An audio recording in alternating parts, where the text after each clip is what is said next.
Have you noticed that songs and poems and art have the ability to shape our lives and shape our emotions? Have you noticed that? How certain songwriters and authors, they can use words as a building block to build a castle of defense or a breathtaking view of love and devotion and adoration or affection. In other words, lyrics have the ability to develop our thoughts, and rhythmic and tenor and tone have the ability to express or direct our emotions. For example, how many of you remember the old song? Remember back when love songs used to actually be articulate in the way they would express one's affections for someone else? Remember that? Like back in the old days when I was a kid, walking up to school both hill, or remember the depth of love songs, how they used to articulate the nobility of love and the essence of love in a pure sense. Remember that song? Oh, my love, my darling, I hunger for your touch. Remember that? There's something different about those lyrics and, hey, I just met you, and this is crazy, but here's my number, call me maybe. Remember? Like, can you be a little more instructive in your invitation? Do you want me to call you or not? What's going on here? Not only do lyrics have a way of expressing our desires and invitations, but rhythmically and tenor and tone, they have the ability to bring us to a state of calm and rest in the evening hours, helping us drift off into blissful sleep.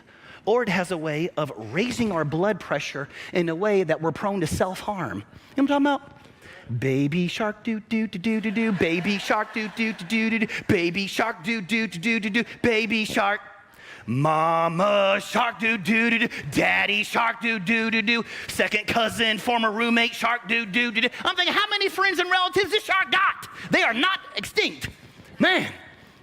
Lyrics and songs and poetry, they have a way of developing our thoughts and expressing and enveloping our emotions. When we come to the Psalms, we need to know this. The word Psalms literally means songs. So when we come to the book of Psalms in our Bible, this is a collection of 7 different genres of songs. When it was written, there were only 7 different styles of songs to be expressed. And I love the fact that the authors of the book of Psalms develop all 7 genres almost to suggest whatever season of life you're going through, there's a song for that. There's a song that helps you stay God-centered, Jesus-focused, and Spirit-led in your life. Are you having the best day of your life? There's a song for that. Joy, joy, joy, joy. His faithfulness endures forever. Are you having the worst season of your life? There's a song for that. My God, why have you forsaken me? Your hand rests heavy upon my spirit. I search and I wonder in vain. Having relational issues, there's a song for that. Lord, knock their teeth out. No, I'm just kidding. That wasn't about that. No matter what season of life you're going through, there is a song to express our emotions to God. I love the fact that we have a big God. That a big God is not scared by our big emotions. You know, maybe you've heard it taught or preached that telling God how you really feel parallels doubt or a lack of faith. So don't do that. No, I say do that because our God can handle it. Our God is not afraid of the emotions that we carry in this life. No matter what emotion you have, God himself has felt it in the person of Jesus Christ. He felt it. He just led his emotions. He didn't allow his emotions to lead him. The book of Psalms is a collection of different types of songs to express our thoughts and our hearts to God, to lead us closer to Jesus. Therefore, the collection of this bundle of songs, it matters. It matters that it's in the middle of our Bible, not the beginning or the end. Because you need to be reminded of this, maybe, that the Bible is not bound chronologically in order of time. It's bound thematically. That means it's bound together with different themes. So when we open up our Bible, these are the history books. This is where the world began. This is the history of God's love, showcasing to God's people and how God's people became about. Then there's the collection of how God would talk to his people. We would call it the major and the minor prophets, God's spokesman to earth, and then God's mediator from earth back to him. But then we come to what is called the wisdom books. It's the middle 5 books of your Bible: Job, Psalms, Proverbs, Ecclesiastes, and Songs of Solomon. And in these 5 books, God is answering the 5 big questions of humanity. They wrestled with these questions. We wrestle with these questions. Job, why do bad things happen to good people? It's in there. Psalms, how can I engage with an eternal God? How can I have a real relationship with him? Proverbs, how do I live this life that he gave me to live? I've got one shot at it. How do I make the most of it? Ecclesiastes, what is my purpose for existing? Song of Solomon, how does love and romance flourish in marriage over time? Because of that, then, Psalms should be read not just as a worship song to God, but as daily wisdom and heavenly activity for our life in the here and now. So the reason why I'm breaking this down right now is because we are in this summer in the Psalms, and the hope is that you would take this summer and read the Psalms. But we can't get the most out of the Psalms that we are reading if we don't understand the genre of the text. So tomorrow morning when you wake up and you read Psalms chapter 2, don't just read this as a song to be sung, but rather lessons for your daily living to be lived out. For example, in English poetry and songs, we're obsessed with making the end of every line rhyme. Hickory dickory dock, the mouse ran up the clock. We like songs and poems that rhyme. In Hebrew, it wasn't about the structure and the meter of a song that ends with a syllable that rhymes, but rather thoughts that would parallel. It's called Hebrew parallelism. It's what is the essence of this line, and does it match or contradict this theme of the next line? Does it match or contradict? This thesis matches or rejects this thesis, and so on it goes. And what we learn in the meter of the structure of the thesis, of the topic, of the subject, is where we derive our daily wisdom. Are you ready for this? Come on, everybody, say, let's go. In Psalms chapter 1, we understand that this is the gold standard for Hebrew parallelism. When it comes to this type of poetry that is rhyming thoughts and ideas, this is the gold standard even in secular literature. It's 2 main thoughts. There is a way that leads to happiness, and there is a way that leads to destruction. Everybody wants happiness. Few people know how to find it.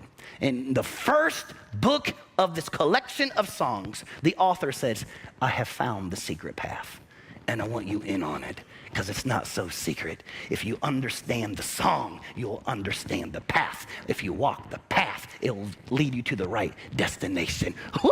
Tell the person next to you, I'm glad you made it to church today. Let them know. Let them know. It looks like you could use a little bit more wisdom. It does. Me too. Psalms chapter 1, blessed is the one who, ... Right out of the gate, the author of this heavenly daily wisdom wants us to know not everybody gets blessed. God's got enough blessings to go around and around, but not everybody's going to receive a level of blessings and favor from God, because it is the one who's going to do certain things that's found in the ... But first, before we talk about what we need to do to receive the blessing, we need to understand what on earth is the blessing that we get to receive should we do the ... The word blessing comes from the Hebrew idea happiness. But it's more than just being content with the state of your circumstance. It's not just happy that you feel good. It's not happiness based on happenstance or happenings around you. The word blessed is multifaceted, and it means to be completely content. Like you just good. You're just good. Not your situation's good. Not your life is perfect, but on the inside, you have such security, you have such confidence in God, you have such peace with God and the power of God and the throne of God. I can't explain it. I don't understand it. I know the evidence is stacked against me, but let me testify. There is a peace that would surpass all my understanding. Put me on the stand, Judge. I'm good. I'm just good in the season. I'm not naive. I'm not ignorant. I don't have my head buried in the sand. I'm well aware what's going on in me and around me. But at the end of the day, there is still a being that is high and lifted up. He rides on the clouds of glory. He's so comfortable being God. He sits on his throne with his feet propped up. The Bible says the earth is his footstool. He's good. And if he's good, I'm good too. There is a level of blessing and security and purpose and God's favor in your life that is available to you. You need to know this. When the author wrote, blessed is the one, he wrote the word blessed in a tense, not a singular tense, but plural, meaning blessednesses. Blessings over and over and over and over and over, and just when I thought I tapped them out, over and over and over, and just when I thought, man, this is embarrassing, Lord, over and over and over, great is his faithfulness unto me. Great is his faith. They are new and they are fresh each and every morning. As the sun rises tomorrow, so does his hand of blessing, so does his mind, so does his pursuit of me, so does his love for me, so does his canopy of grace and mercy and faithfulness over my life. All of that is blessings in our life. Blessednesses. The psalmist wants us to know you can't tap God out. See, that God thinks different than the way we tend to think. We tend to think in terms of slices and pieces. All of God's blessings for my life are like a big pizza pie. And if God blesses you, he must have took it from my pie. And that's not fair. One extra slice for you means one less slice for me. That's not fair. So now I can't celebrate with God blessing you because I'm jealous over what you got and what I don't have. I'll ignore the other 9 pieces of slice because I'm focusing on the one that I think you got from me. Let me just remind somebody, God doesn't need their slice to fulfill your pie. He is the baker and he owns the bakery. God doesn't think in terms of scarcity. He thinks in terms of surplus. Come on, there's more where that came from. Peace, favor, blessing, prosperity, joy, contentment, purpose in your life. God doesn't measure out his blessings with an eye drop. He measures it out with the palm of his hand, which also is big enough to hold the universe. May we drop the scarcity mindset and rest in the surplus that God richly provides. That's what tithing and offering is all about. God, there's more where this came from. It's in your hands. So let me get myself in alignment with you. Blessed is the one who does certain things, who walks not, everybody say not, spirit of 1995 coming on me, not. Blessed is the one who walks not in the counsel of the wicked. Blessed is the one who does not stand in the way of sinners, and blessed is the one who does not sit in the seat of scoffers. In other words, there's going to be certain things that the blessed individual must say no to. Now, we don't like being told to say no to certain things because it makes us feel like we lose power or control to do what we want to do. We would call this a denial of negative or negative denials. It's where we are told we can't do certain things. And this only makes you upset if you have a spirit of entitlement in which you're used to getting your own way, right? But there's power in the negative denial. Ask any Olympic athlete, ask a doctor, ask somebody who's well off financially who worked to get there. They'll tell you there's power in the negative denial because a good no sets you up for a better yes. I can't be an Olympic athlete and just cave into my feelings when I feel like it. I can't train for the race and sleep in all the time. I can't get spiritually, physically, mentally, emotionally, relationally, financially fit and still cave into my flesh every time my flesh asks me for something else. A good no will set you up for a better yes. There's power in the negative denial. There's power in saying no. Some of you are afraid to say no, so let me help you out with a concert of voices. Everybody's going to say no in 1, 2, 3, no. Yeah, sometimes you got to tell yourself no so that yourself can receive the promise of a better yes. Just the other day, I had my nephew pick up my 7-year-old son to take him to baseball practice. There was a meeting and I couldn't get to it. So I said, hey, Drew, why don't you drive the car over here, pick up Cade and bring him to baseball. He got there to pick up Cade. Don't you know, I laid down the negative denials all over him. I was like, hey, Drew, love you, bro. Do not speed, do not text and drive, do not get caught up in road rage. What is that? Negative denials, right? Because I love you both. And I want you both to come home safely. Should anything happen to him, I will kill you. I will raise you from the dead just so I can kill you again. We'll have Easter every day of the week, Drew. What am I saying? There's power in a good no. Don't do certain things because those certain things will keep you off the path of God's blessing and God's favor in your life. You can't say yes to everything. No. Choose today who you will serve. What this is saying is there's power in considering your choices because your choices shape your life. What is he saying here? Well, here's what he's saying. Bad advice. We just read it. Blessed is the person who does not do, the first negative denial, does not walk in the counsel of the wicked. Bad advice. What we're prone to think in our day and age is to focus on this word wicked, and because of Hollywood and cinematography and books, we tend to think of wickedness as just pure, grotesque, over-the-top evil. So if somebody came in to my presence and they're levitating and they've got green goo coming out of their ears and their nose and their head morphs into a serpent, pastor, you know, we say, oh yeah, that's wicked. No, right? If it's that form of wicked, nobody's got a problem saying no to that. This isn't the word over-the-top wickedness. What this refers to is a person who is bent on manipulation and deceit and lying and trickery. This is the person who will call evil good and good evil. This is a person that clouds your mind and your judgment. They rob you of your affections and your desires for God. Things aren't clear anymore as they once were because of the counsel of this individual. What makes them wicked is that they're camouflaged. It's not so over the top. Yeah, that's pure evil. This is wicked because of the way they get into your spirit and rob your desire for Jesus. They cloud your judgment. They cloud your desires for the ways of God, the things of God, the nature of God, the house of God, and the people of God.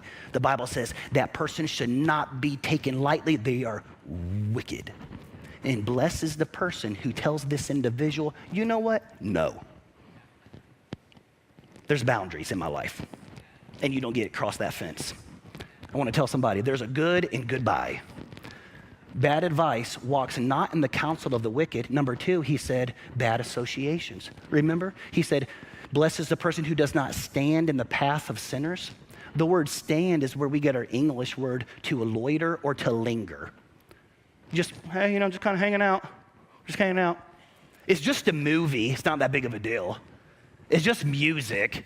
I just listen to the beat anyways, as if anybody walks around just humming or singing the lyrics of the beat. Boom, ticka, boom, ticka, boom, ticka, boom. No. Right? We sing the lyrics. It's just Hollywood. It's just entertainment. It's just a sex scene. I'll close one eye. I'll look away. Is it okay for us to talk practically? All right, because this is what the psalm wants us to do. The psalmist wants us to live the blessed life, and it's on the other side of taking a mindful pursuit and intentionality in our life to keep us on the path of blessing. Blessed is the person who says no to the wicked and no to associations or things that will get inside of us that crowds out the things of God. Lastly, he said, blessed is the person who does not sit in the seat of scoffers. Scoffers is where we get our word mockers. This is the person who's overly critical. This is the person who's overly negative. This is the person who is so jaded in life and in their spirit, they can't see beauty anymore. They can't see truth anymore. They can't see love anymore. Because their life is miserable, they're going to poison everybody around them. Blessed is the person's life who does not walk, stand, or sit in the counsel, association, or actions of the wicked, the sinners, and the scoffers. The psalmist says, I want you to know there's a better way that will lead to happiness. Thomas Jefferson can pen all day long that we all have the right for life, liberty, and the pursuit of happiness. But without these characteristics in your life, that's all you'll do is pursue, and pursue happiness. And you'll never obtain it, even though it's standing right in front of you, arms wide open, waiting for a heavenly embrace, backed by the blessings and the favor of God. Blessed is the person who's willing to say no, so that I can say yes to the blessings and the favor of God. So watch this now. Blessed is the one who walks not in the counsel of the wicked, stands in the way of sinners, or sits in the seat of scoffers. What he's talking about here is to pay attention. There is a progression that leads to compromise. If I'm unwilling to say to this person or with these associations in my life, good, bad, or indifferent, what is in them will get onto me. Spirit gives birth to spirit. So now I'm living out the very thing that I should be rejecting. It's a tendency to compromise. So notice then, the blessed person living the blessed life before God, they're doing two things. Number one, they're declining certain things. Then secondly, they are deciding to do other things. This is the way I have it written down in my Bible. Blessedness is the person who declines and decides. Come on, put it in your Bible. Blessed is the person who declines and decides to do certain things. Verse 2. Number one, verse 1 was all about declining. Verse 2 is all about deciding. But the blessed person, on the blessed path, they delight in the law of the Lord. The word delight is where we get our English word to look forward to something. Your emotions are all stirred up. You're looking forward to something. Law is not just governance. No, this is counsel. This is God's counsel, because God is the creator of all of creation, and all of his creation includes all of us. So God knows how his universe works with efficiency and blessing. To get outside the bounds of that leads us to get outside of his realm of blessings. Blessed is a person who looks forward to the counsel of God, knowing that the counsel of God does not restrict our life. It's a prescription to experience life. A fish in the ocean is not upset regarding the borders of the shore. For the fish understands he swims best in the ocean. I don't want to even get out there. I don't got little legs to help me out in that universe and that side. I live best in the ocean. The psalmist is saying, blessed is the person who doesn't get agitated. Why can't I do this? And why can't I do that? And the Bible's just a bunch of rules. No, blessed is the person who delights in the counsel of God, because the counsel of God is simply a reflection of the heart of God. So when God says, thou shalt not lie, it's not God's trying to limit you from having fun and telling falsehoods. No, he's saying, hey guys, I don't want you to lie, because I would never lie to you. Yeah. Don't lie, because lying is not in my character. It's not in my nature. It is in someone else's someone else's character, someone else's nature. And to participate in his activity is to be a follower of that individual. We would call him Satan, just to be clear. Blessed is the person who delights in the law of the Lord and on his counsel. The blessed man, the blessed woman, he's going to think about that thing, and he's going to think about that thing some more, and he's going to think about that thing some more, not just to think about it in terms of education, but to think about it in terms of application. I've got a friend, he's the world's greatest armchair quarterback on the face of the planet. This guy will yell at the TV. He knows all the stats. He knows all the rules, man. He will just blow a hole through the refs on the TV. The problem is he's educated, but he's never been a player. He knows the rules, but he's a player. I don't want to be like, he's just throwing stuff across. Bro, until you play the game, you're not a player. You can be a professor, but not a player. The Bible is less concerned about us pontificating the precepts of his word, his law, than is with us actually taking an active participation in his counsel. Don't just know it, live it and do it. And what happens? You experience the blessings of God. He meditates on it day and night. David says, hey, I don't want to make this harder than what it needs to be. There's only two times a day that I think about God, day and night. Outside of that, don't worry about it. Don't worry about it. Blessed is the individual who will decline certain things so it frees their heart up to delight in the things of God. How then is his life blessed? Because your definition of blessing may be different than the Bible's definition of blessing. So what is the Bible talking about here? It's not talking about, we tend to think blessings in terms of either physical health or financial gain. And while the blessings of God can include that, it's not limited to that. How is the blessed man or woman blessed? Verse 3. Well, here's what his demeanor is. Here's what his posture is. Here's where his confidence is. Here's where his reputation is. Here's where his joy is. He is like a tree, something living and active and strong and secure that's able to grow and flourish to the point they're able to provide shade for those they love. He is like a tree who's been planted by streams of water that yields its fruit in season, and its leaf does not wither. In all that he does, he will prosper. A couple things about this passage. Prosper comes from the Hebrew idea of somebody sneaking up behind you and throwing you up ahead. They get behind you and they grab you and they launch you ahead.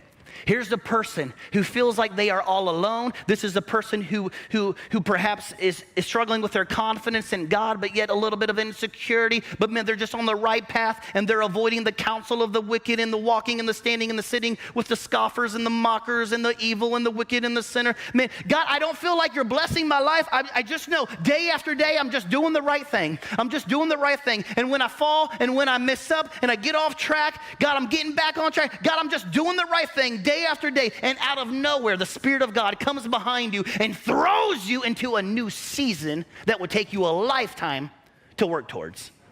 He can do in a moment what you can never do in 1,000 lifetimes. This is the peace of God, the security of God, the confidence of God coming up as your rear guard saying, I got you. You've been on the season long enough. Go. It's prosperous. He's like a tree planted by streams of water. Watch this. Watch this. I don't want you to miss this. Some of you feel like you're in a dry season. You feel like you're connected to the vine, but the vine is dry and you're dying. Like, I'm trying to do everything you've been talking about so far, Pastor, but I just don't feel it in my spirit. I feel like the things that I've been praying for, they have withered. My hope has withered. The color of my life has grown dull. I feel barren in this season. I feel fruitless in this season. Notice, he's like a tree that has been planted by streams of water. As to suggest, the master gardener himself came alongside of you in a particular season, and he carefully dug up the roots, not to harm a one, and he picked you up. And the master gardener, he held you and he transplanted you by streams of living water. And in due time, the roots will get down into new soil and soak up the rivers of living water, and the trunk will gain its strength, and the branches will regain its fortitude, and the brown leaves will turn colors into a rich green, and now there's fruit on the branches. Why? Because you stayed the course. And the master gardener saw your endeavor, saw your discipline, saw your decline, saw your delight and your decision to remain a disciple of Jesus, and that person will bear fruit, and whatever he does will prosper. I just want to tell somebody, just hang on. Just hang on. Don't give up now. Don't uproot yourself and go back to the very thing that caused death to begin with. Don't uproot yourself and go back to what was never working to begin with. There is rivers of living water to bless your soul if you just stay the course. The master gardener, he transplants us. Now watch what happens on this very next verse. Remember, we're dealing with Hebrew parallelism here. So here's a theme, and the very next verse is another theme. He says, the wicked are not so. In the original language, it's a double negative. It's not so, the wicked, not so. As to say, in case you missed it, let me repeat it to make sure you get it. Everything we just said about the blessings of God, the wicked will not participate. That God owns the bakery, he owns the pie, but he's not giving slices to those who aren't on the path. The restaurant is closed. The wicked are not so. Not so, the wicked, not so. This is like when I was in middle school or high school, my mom was pulling out of the driveway of her house and she thought it was a stick in front of the van, but after she ran it over, she realized it was a snake. She's like, was that a snake? And all the kids were like, yeah, yo, mom, that was a snake. There's a big old sucker. Also, she said, hang on, kids, put that sucker in reverse, backed up over it, put it in drive, backed up over, put it in reverse. Man, she's just going over this thing. She will make sure that snake was dead. Not so, the wicked. This is David saying, not so, the wicked. Hang on, kids. Shh. Not so, the wicked. Shh. Not so, the wicked. Don't miss this. The weeping endure for a night. Joy comes in the morning. But joy does not come in the morning. Blessings do not come in the morning. God's favor does not come in the morning for those who are wicked. The wicked are not so. Watch this. Rather, they are like chaff. Chaff was the part of the shell around wheat. Farmers hated dealing with this because it was messy. It would stick to you. So they would put it in a big basket. They would throw it up after crushing it, and the wind would just blow the chaff away, and that which had substance and value, the wheat, would fall back into the pail. What he's saying is, there is no value in doing things the world's way apart from God. A light wind will blow it away. Come on, stay faithful. Come on, stay true. Come on, you're built with substance on the inside of you. Let God catch you. Chaff that the wind drives away. Therefore, in light of everything we just said in the psalm, the wicked will not stand in the judgment. What it's talking about here is not that they won't face judgment, it's that they won't stand in confidence in judgment. They're going to walk